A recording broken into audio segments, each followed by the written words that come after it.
News tonight. State House of Assembly reiterates commitment towards eradicating human trafficking in the state. Department of State Services arrests President of the Nigeria Labour Congress. Team Delta expresses high level of preparedness ahead of 8th edition of National Youth Games.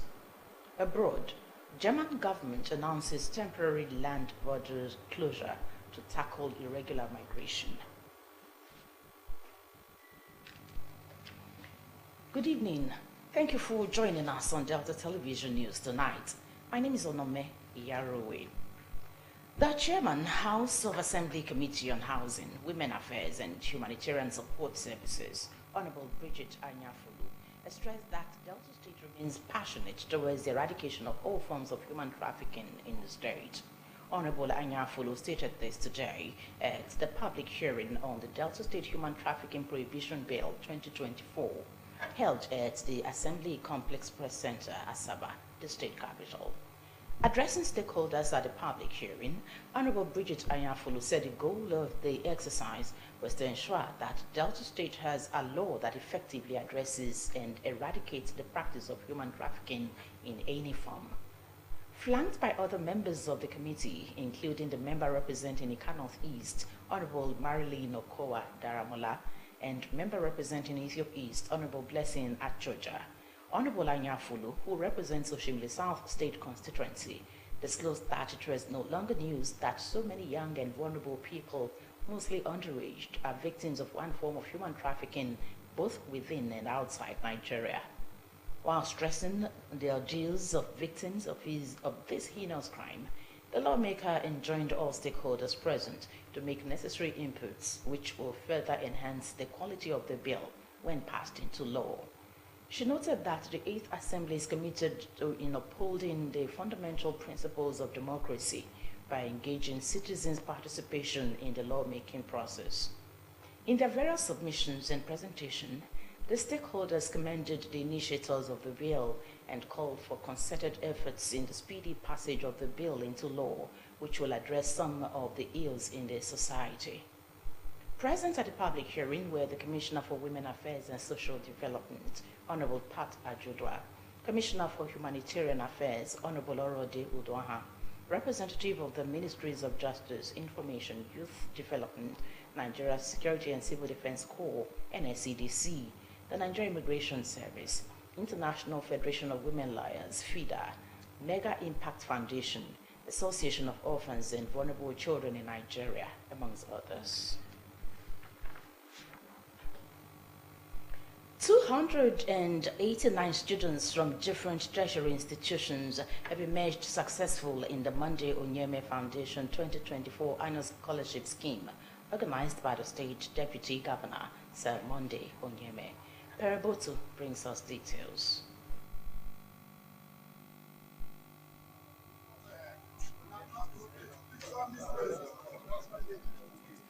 990 undergraduates from the Undokwa Ukwanifera constituency sat for the aptitude test, which was held at the Girls Secondary School, Utagogbe, Kwale, Undokwa West Local Government Area. The Monday Onyeme Foundation, with the motto "Reaching Out to the Younger Generation Through Education," has been providing annual scholarships to thousands of undergraduates to enhance the growth and development of education. The Deputy Governor, Sir Monday Onyeme, personally supervised the 1-hour aptitude test, which had 60 questions for the undergraduates to select beneficiaries of this year's scholarship scheme. After the test, Sir Onyeme was joined by some teachers and educationists, marked the booklets of the students, and later announced the names of the successful candidates from the different wards in Undokwa West, Undokwa East, and Ukwani local government areas. Sir Onyeme, who congratulated the successful candidates, disclosed that for the 2024 edition of his scholarship scheme, the 9 local government areas in the Delta North Senatorial District of the state would be covered. He said he decided to include the entire Delta North Senatorial District of the state to enable him accommodate more persons, unlike in the past when it was for only indigenous and non-indigenous residents in the Undokwa Ukwanifera constituency. Kwani local government have 83 successful. Undokwa East has 80 successful candidates. 80. And Undokwa West has 126. The deputy governor stated that the aptitude test for candidates in the Anyosha Oshimili Federal constituency will take place in Asaba on Wednesday, while that for Ika Federal constituency will hold on Saturday in Agbo. Sir Oyeme thanked those who made donations for the scholarship scheme to be successful, adding that with their donations he had been able to expand the scope to accommodate more beneficiaries. According to the deputy governor, the successful candidates would be given 200,000 naira each, while those who took the first, second, and third positions would be given additional 200,000 naira, 150,000 naira, and 100,000 naira.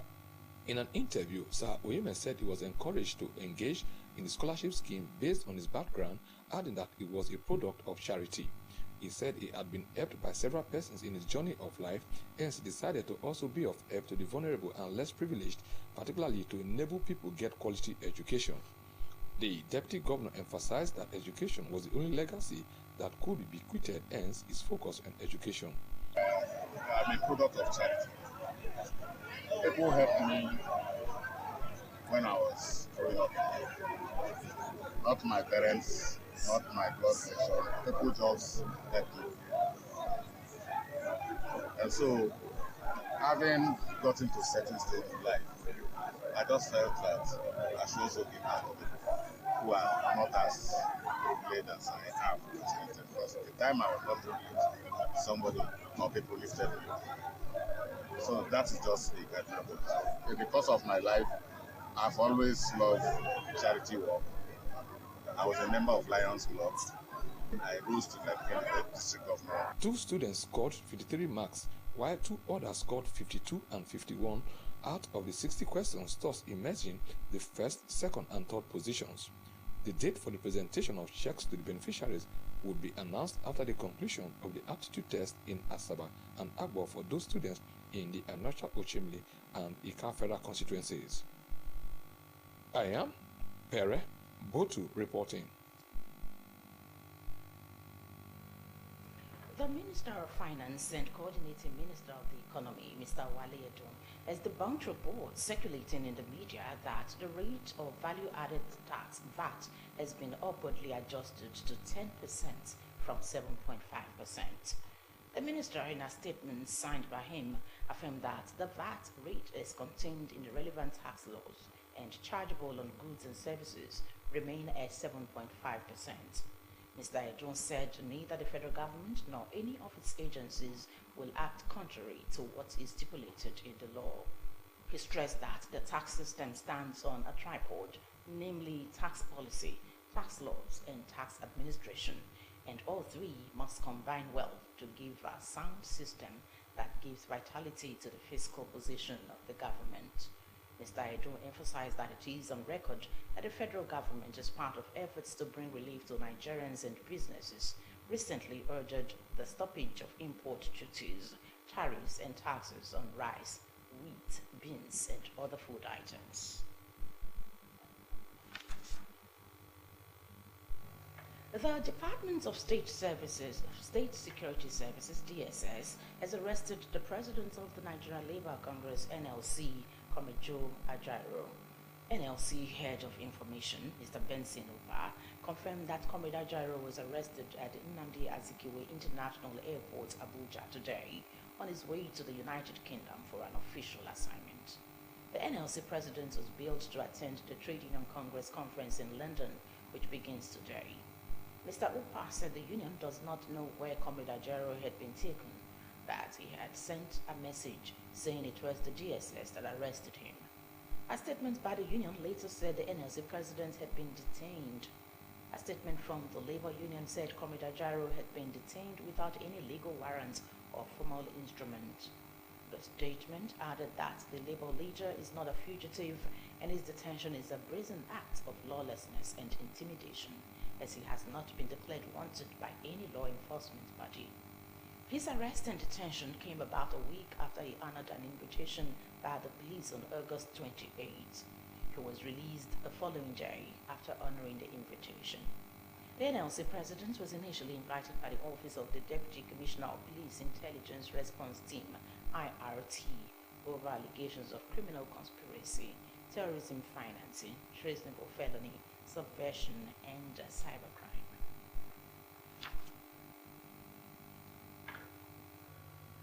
Meanwhile, following the detention of the president of Nigeria Labour Congress, Comrade Joe Ajero, by the Nigerian government while on his way to the United Kingdom to attend a global workers' gathering, the NLC has commenced a closed-door meeting. The head of public relations, NLC, Mr. Benson Upa, made this known in an interview. According to Mr. Upa, agents of the Nigerian state seized Ajero without a legal warrant or formal instrument, and his whereabouts and health status are currently unknown. The NLC has condemned the detention as a brazen act of lawlessness and intimidation and demanded Ajero's immediate and unconditional release. Comrade Ajero was set to address the Trade Union Congress in the UK on behalf of Nigerian workers, discussing critical issues like workers' rights, social justice, and economic fairness. Mr. Upa said the NLC has put its affiliates, state councils, and civil society allies on high alert and vowed to protect workers' rights and not to be cowed by oppressive tactics. The Congress is currently holding a closed-door meeting to discuss the situation, and the outcome will be made public soon.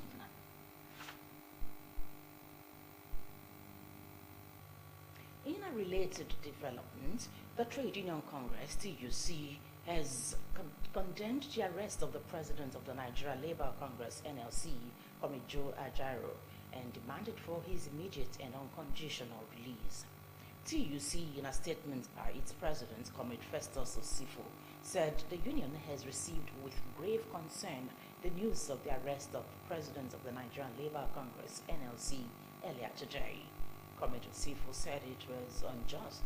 It was an unjust action and it represents a clear violation of the rights of freedom of association and expression, fundamental pillars in any democratic society. The TUC urged the federal government to prioritize dialogue and reconciliation over harassment. Committees set up by the federal government will meet with leaders of the Academic Staff Union of Universities, ASU, on Wednesday over the planned nationwide strike by the body. ASU's Vice President, Professor Chris Puna, disclosed this at the end of a closed-door meeting between the body's leadership and representatives of the Federal Ministry of Education, headed by Professor Tahir Maman in Abuja. The decision was reached at ASU's National Executive Council meeting, which took place at the University of Ibadan on August 19. ASU's demands include improvements in welfare and university funding and ending the proliferation of universities in the country. He, however, said letters of invitation had been sent to the leadership of ASU and other organizations and that their grievances were being looked into. Public university lecturers threatened to go on a nationwide strike over the federal government's failure to honor the 2009 renegotiated agreement.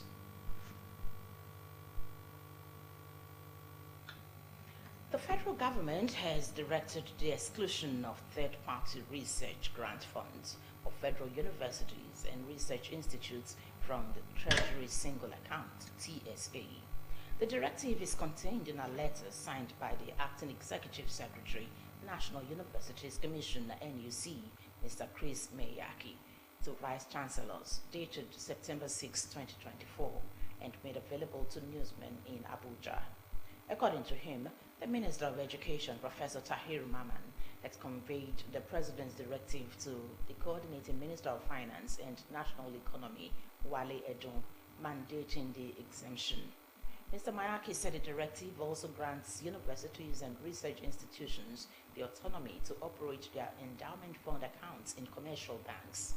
He said the move was expected to enhance the financial autonomy of universities and research institutions, promoting research and innovation in the country. The Edo state government has postponed school resumption due to rising petrol prices and challenges faced by parents and guardians. Schools in most parts of Nigeria are set to resume today, September 9.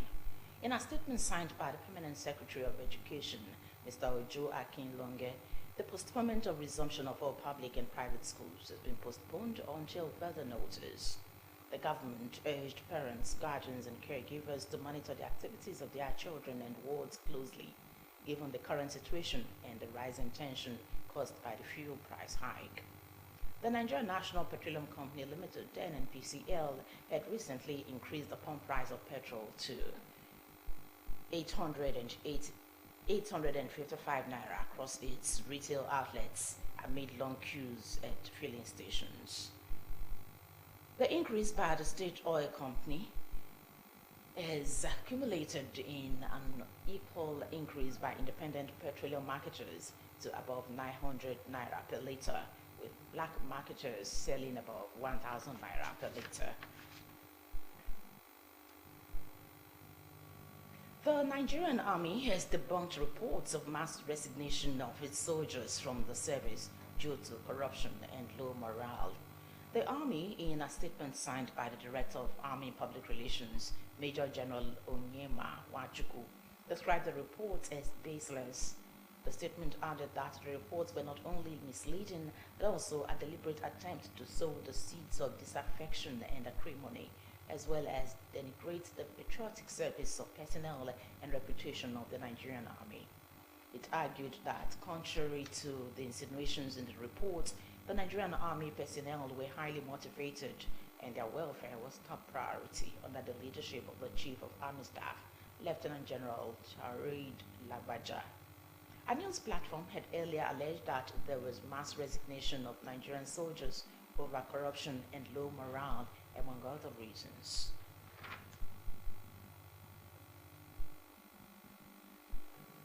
The National Agency for Food and Drug Administration and Control, NAFDAC, and the National Center for Tourism or Terrorism Center, NCTC, have signed a Memorandum of Understanding, MOU, to combat drug abuse and terrorism. Disclosing this on its X handle, the agency said the MOU is to prevent the use of counterfeit medicines, curb drug abuse, and fight terrorism. It was disclosed that the MOU is part of a national effort to reduce illegal drug trade, prevent violent extremism, and manage hazardous chemicals that could be exploited by non-state actors. According to the statement, the Director General of NAFDAC, Professor Mojisola Deyeye, highlighted the importance of partnering in saving lives and preventing drug-related crimes. On his part, the NCGC coordinator, Major General Adamu Garba Laka, emphasized the collaboration's role in boosting information sharing, joint operations, and intelligence cooperation to combat terrorism effectively.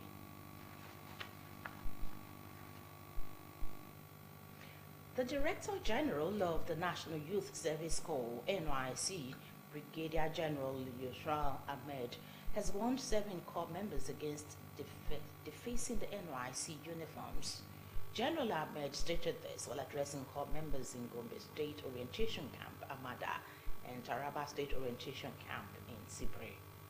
The Director General also advised the corps members to add value to their host communities by executing projects that would improve their standards of living.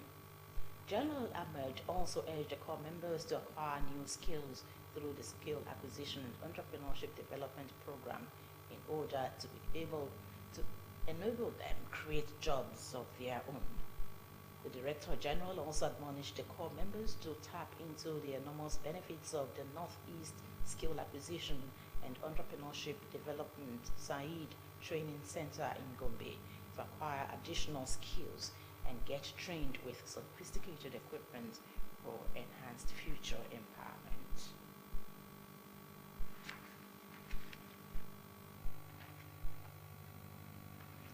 The Nigerian Meteorological Agency, NIMET, has predicted rainy and thundery weather conditions across the country, starting from today to Wednesday. The release stated that there would be intermittent rains over parts of Niger, Benue, Kogi, Kwara States, and the Federal Capital Territory, FCT, during the morning hours. According to NIMET, localized rains are anticipated in parts of Abia, Ebonyi, Imo, Enugu, Anambra, Ondo, Osun, Oyo, Akwa Ibom, Ogun, Cross River, Rivers, Bayelsa, and Edo states later in the day. The agency anticipated isolated thunderstorms over parts of Borno, Bauchi, Gombe, Adamawa, and Taraba states during the morning period on Tuesday. It later envisaged isolated thunderstorms over parts of Bauchi, Gombe, Kaduna, Yobe, Zamfara, Sokoto, Borno, Taraba, Kebbi, Kano, and Jigawa states. You're watching the Delta Television main news. Up ahead, German government announces temporary land borders closure to tackle irregular migration. Details of this and more after this short break. Please stay tuned.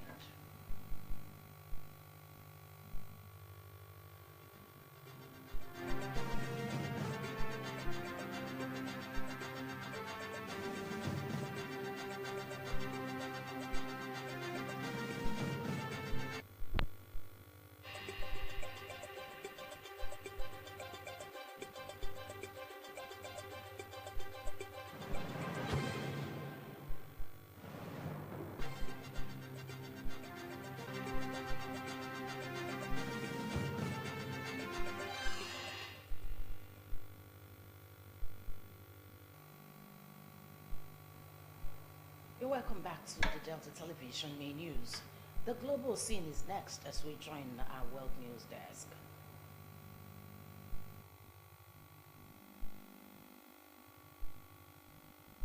Germany's government has announced temporary border controls at all of the country's land borders today, in what it called an attempt to tackle irregular migration and protect the public from threats such as Islamist extremism. The controls will start on September 16 and initially last for 6 months, the Interior Ministry said in a statement today.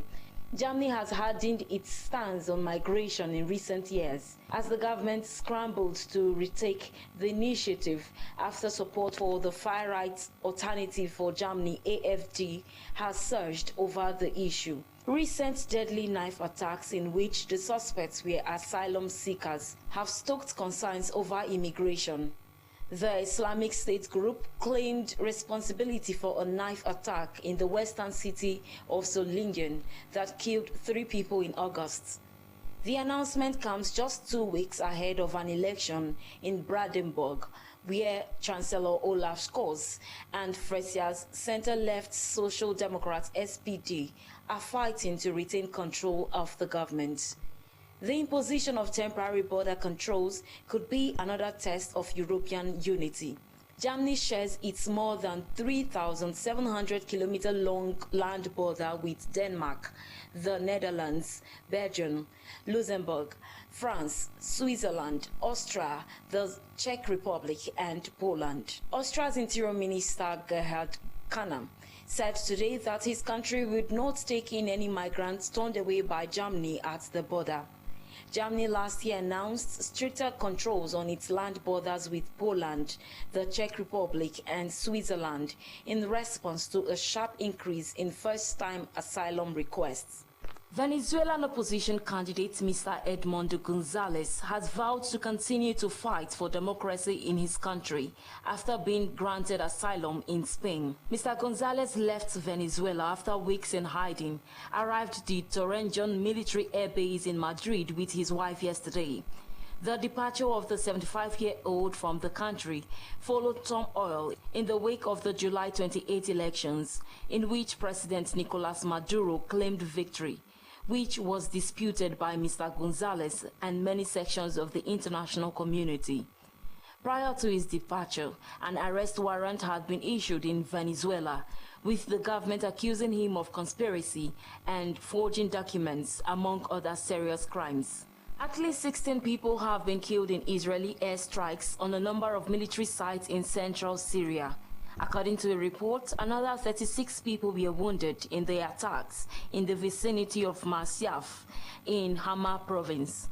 A United Kingdom-based monitoring group reported that 18 people were killed and that the targets included a scientific research center allegedly linked to chemical weapons production. The Israeli military said it would not comment on foreign media reports of the strikes, which Syria's foreign ministry condemned as blatant aggression and Iran's foreign ministry called a criminal attack. Israel has previously acknowledged carrying out hundreds of strikes in recent years on targets in Syria that are linked to Iran, Israel's main foe, and allied armed groups. The Israeli strikes have reportedly been stepped up since the start of the war in Gaza in October last year, in response to cross-border attacks on northern Israel by Hezbollah and other groups in Lebanon and Syria.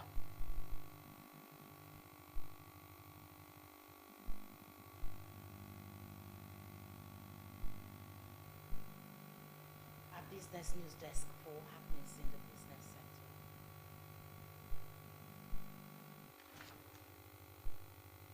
The agricultural sector led a growth in company income tax (CIT) in Nigeria during the second quarter of 2024, recording a 474.50% increase on a quarter-on-quarter basis, according to the latest report from the National Bureau of Statistics released today.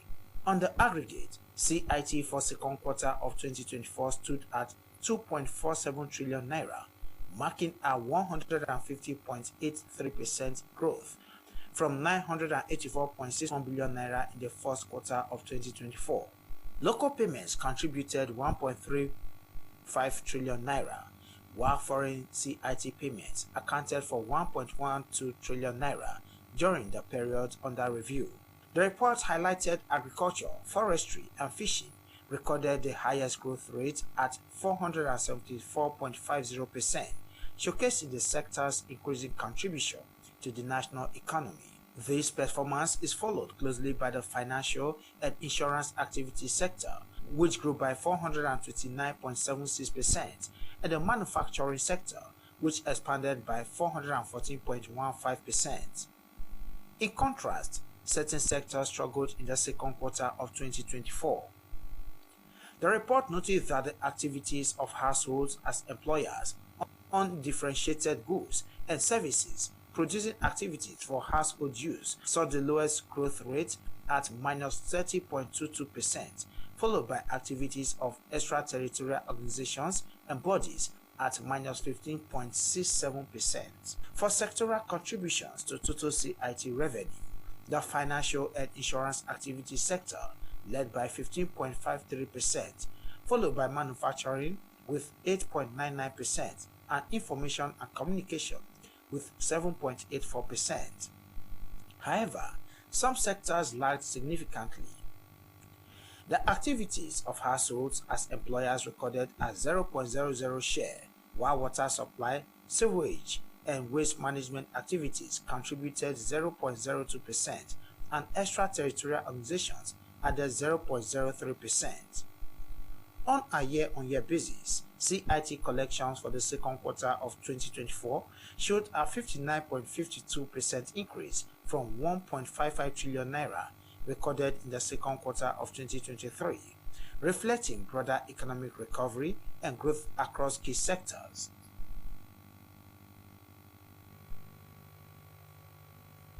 Asaba for the National Youth Games being hosted by Delta State, young athletes in Team Delta Camp are in high spirits and fully prepared to deliver in their skills at their various training camps. Henry Unogwa visited the Stephen Keshi Stadium, venue of the Games.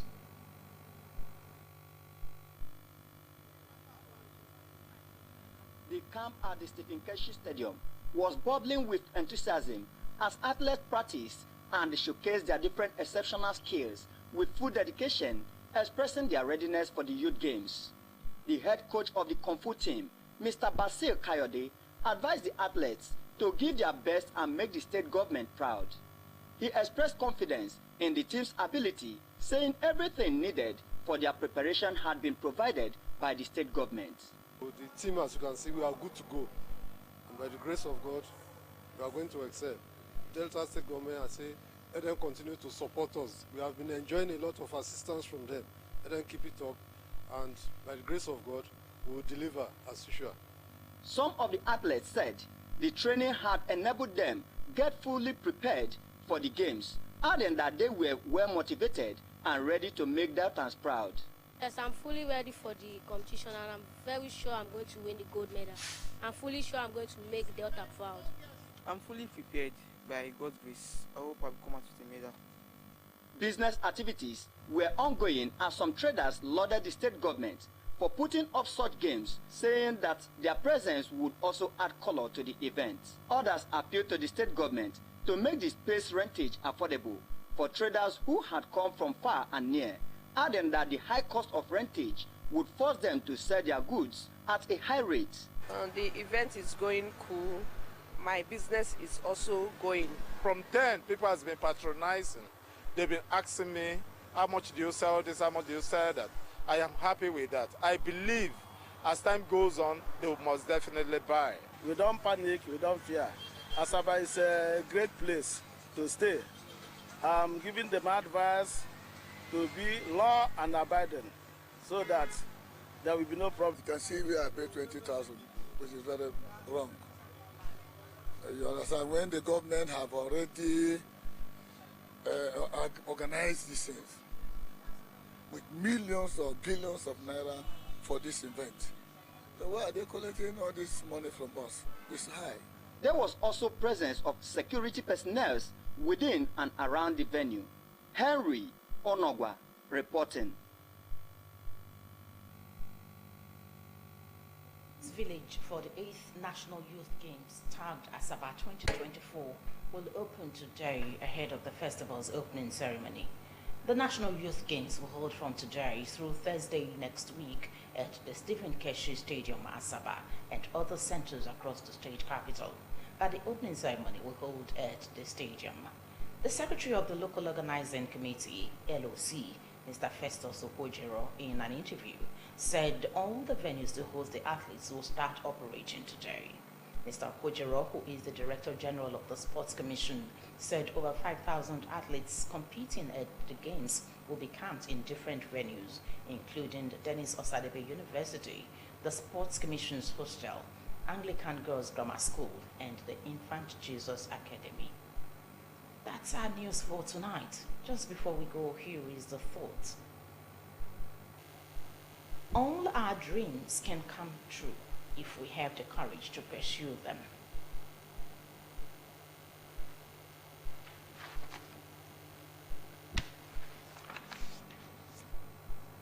To end Delta Television main news, a major look at the highlights. The Chairman, House of Assembly Committee on Housing, Women Affairs and Humanitarian Support Services, Honorable Bridget Anyafudu, has stressed that Delta State remains passionate towards the eradication of all forms of human trafficking in the state. Honorable Anyafudu stated this today at the public hearing on the Delta State Human Trafficking Prohibition Bill 2024, held at the Assembly Complex Press Center, Asaba, the state capital. The Department of State Security Services, DSS, has arrested the President of the Nigerian Labour Congress, NLC, Comrade Joe Ajaero. NLC Head of Information, Mr. Benson Uba, confirmed that Comrade Ajaero was arrested at the Nnamdi Azikiwe International Airport in Abuja today on his way to the United Kingdom for an official assignment.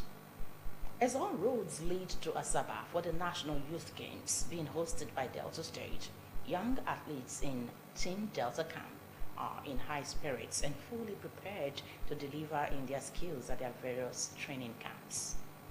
And Germany's government has announced temporary border closures at all of the country's land borders today in what it called an attempt to tackle irregular migration and protect the public from threats such as Islamist extremism.